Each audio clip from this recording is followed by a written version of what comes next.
In on that little triangular platform of grass with the 2 seats in the corners, the ones you call the King and Queen seats.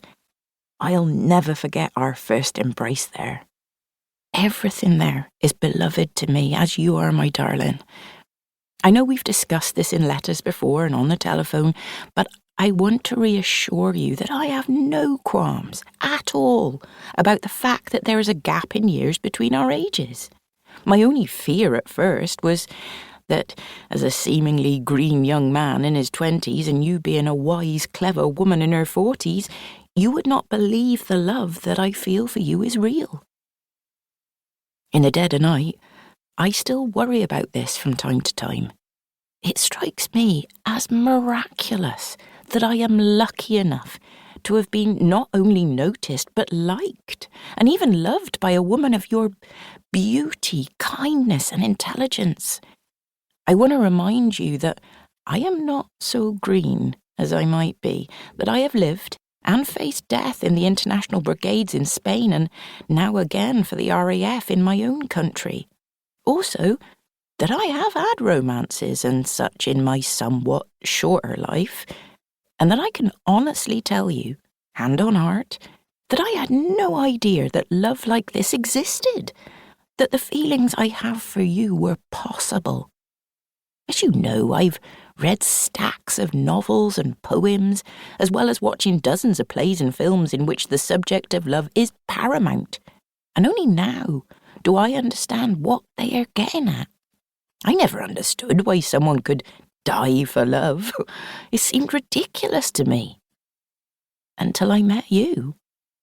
And don't fret, I don't intend on dying for the love of you, my love, but now I fully comprehend the sentiment. This is my unnecessarily wordy and roundabout way of saying, simply, I love you more than myself. Right, my hand is aching after this epistle and I ought to get a nap before we sail, as I have an ominous feeling that I might still be a terrible sailor, as I was when I went to Spain and again will find myself throwing up my guts every 5 minutes. So I think I should get some sleep now before we go. I'll write to you again upon my arrival, yet please try not to worry if you don't hear from me for a while. This war breeds fear and uncertainty about everything. I know that, but rest assured that the one thing I have not one iota of uncertainty about is you. In my darkest moments, the vision that keeps me going is the thought of a future with you, where we can be together, free of the constraints of war and duty, devoted to each other. Whenever I can, I shall be in touch. All my love to you, my darling. Yours always, Harry. P.S. As we agreed the last time I saw you at the railway station that we should never say goodbye, but something else instead, then I have decreed that it is the way I'll finish all my letters to you, because if it wasn't for this damned war, it's my deepest desire.